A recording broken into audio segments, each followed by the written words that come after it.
Assalamualaikum warahmatullahi wabarakatuh. Halo semuanya, saya Andi Setiawan BID, membahas tentang financial freedom yang merupakan impian kita semua. Dan tentu saja banyak marketing usaha MLM atau sejenis juga menawarkan cara cepat menuju financial freedom. Namun perlu kita ketahui bersama, menuju kebebasan finansial atau financial freedom merupakan perjalanan yang panjang, tidak bisa dicapai secara instan, kecuali apabila Anda anak konglomerat. Mari kita bahas tahapan mencapai financial freedom untuk kita yang berakit perahu sendiri dan menstop generasi sandwich di era kita.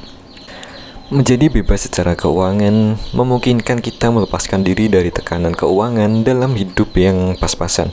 Dan semakin awal kita memulai berupaya untuk mencapai tujuan ini, semakin besar kemungkinan impian kebebasan finansial dapat kita capai. Membebaskan diri dari tekanan finansial dimulai dengan mendefinisikan tujuan Anda dengan jelas dan bekerja secara tekun untuk mencapainya. Sebenarnya tidak ada definisi yang cocok untuk semua orang tentang kebebasan finansial. Namun demikian, bagi banyak orang konsep ini berarti mampu mengendalikan keuangan untuk membiayai pengeluaran hidup dengan nyaman dan mewujudkan banyak tujuan hidup hingga waktu tutup usia tiba. Lantas bagaimana dasar awal untuk memulai kebebasan finansial? Mari kita bahas bersama. Mulailah proses ini dengan mendefinisikan tujuan keuangan Anda secara jelas. Bayangkan kesuksesan finansial yang Anda inginkan dan tuliskan aspek-aspek yang dapat diukur dari tujuan ini. Semakin spesifik Anda dalam menentukan tujuan, semakin mudah bagi Anda untuk merumuskan rencana yang terarah. Sertakan jumlah uang, jangka waktu, tolak ukur yang nyata, dan kemudian catatlah baik-baik pemasukan dan pengeluaran Anda. Dengan mengetahui secara pasti bagaimana uang Anda keluar dan masuk, Anda akan lebih mudah mengidentifikasi area yang dapat mengurangi pengeluaran Anda. Jadi langkah selanjutnya untuk memperbaiki kondisi dan kebiasaan keuangan Anda saat ini adalah melacak dan menganalisis pengeluaran kita. Semakin tekun kita mencatat setiap rupiah yang kita belanjakan, semakin mudah untuk mengikuti langkah berikutnya. Setelah kita mengetahui berapa banyak yang kita belanjakan setiap minggu, bulan, dan tahun untuk kategori tertentu, buatlah anggaran yang mengurangi pengeluaran yang tidak perlu. Penganggaran bertujuan untuk menciptakan sejumlah penghematan setelah Anda membayar biaya hidup. Jadi pastikan untuk mengalokasikan uang untuk kategori tabungan. Aturan praktis yang bisa kita terapkan saat membuat anggaran adalah mengikuti aturan 50/30/20. Aturan ini menyarankan untuk mengalokasikan 50% dari pendapatan setelah pajak untuk kebutuhan, 30% untuk keinginan, dan 20% untuk tabungan dan investasi. Kemudian terkait utang merupakan hambatan besar antara kita dan kemandirian finansial.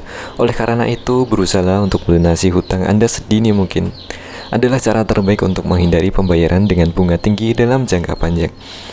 Pertimbangkan untuk membuat rencana pembayaran utang menggunakan metode bola salju hutang atau longsoran hutang. Bola salju hutang melibatkan pelunasan saldo hutang pinjaman terkecil Anda terlebih dahulu, sedangkan strategi longsoran hutang memprioritaskan pelunasan hutang dengan tingkat bunga yang tinggi. Dan tentu saja, jangan berhutang untuk keperluan konsumtif. Untuk membangun potensi kekayaan kita di masa depan, kita perlu memulai berinvestasi agar uang bisa bekerja untuk kita, bukan kita bekerja untuk uang.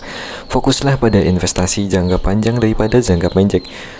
Aturlah diversifikasi portofolio Anda, berinvestasilah pada aset yang sesuai dengan tingkat toleransi resiko yang bisa kita tanggung, dan bersiaplah menghadapi naik turunnya pasar keuangan.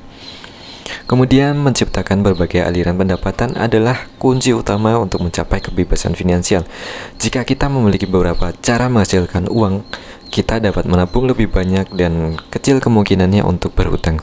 Bahkan jika salah satu sumber pendapatan kita terganggu, misalnya kena PHK dan lain sebagainya, selain sumber penghasilan utama Anda, kita dapat melamar pekerjaan paruh waktu, mengambil pekerjaan sampingan, atau memulai bisnis kecil dari rumah untuk mendapatkan lebih banyak uang yang bisa kita gunakan untuk merdeka secara finansial. Setelah mengoptimalkan anggaran, melunasi hutang, dan menciptakan berbagai aliran pendapatan yang bisa kita usahakan dengan skill yang kita miliki, Yang tersisa adalah menabung untuk masa depan hingga kita mencapai kekayaan bersih yang kita inginkan. Tentu saja kita selalu dapat melakukan perbaikan di sepanjang jalan dengan menambah tabungan bulanan atau menambah sumber pendapatan lainnya. Namun peluang untuk mencapai kebebasan finansial dan pensiun lebih awal berpihak pada seberapa kita konsisten tetap berpegang pada rencana kebebasan finansial ini.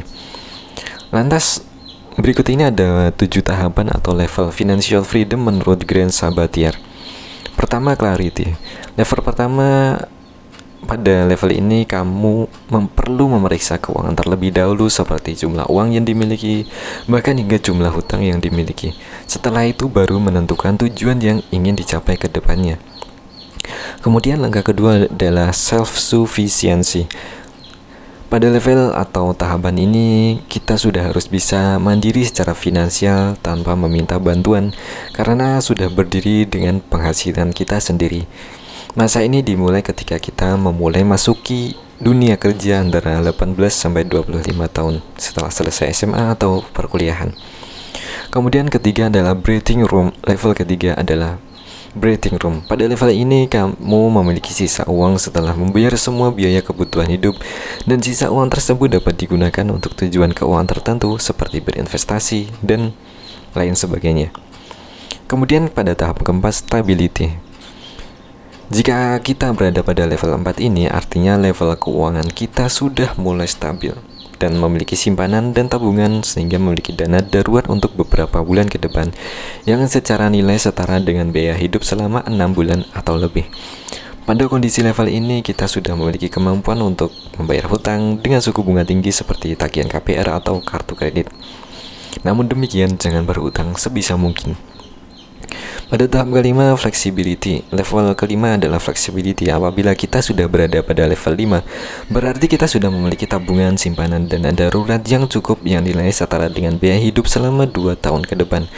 Pada kondisi ini, kita memiliki fleksibilitas untuk membebaskan diri sementara waktu dari bekerja 7-8 jam setiap hari selama 6 hari seminggu, dan dapat mengakses uang yang dimiliki dengan cepat saat dibutuhkan karena penyimpanan kita tidak dalam bentuk tunai. Kemudian yang keenam adalah financial independence. Level 6 adalah financial independent. Jika sudah berada pada level 6, artinya kita telah mencapai kemandirian finansial dan dapat hidup hanya dari pendapatan yang diperoleh dari hasil investasi yang telah kita lakukan di tahap awal. Kemudian pada level terakhir adalah abundant wealth. Level financial freedom yang terakhir adalah level 7, yaitu abundant wealth.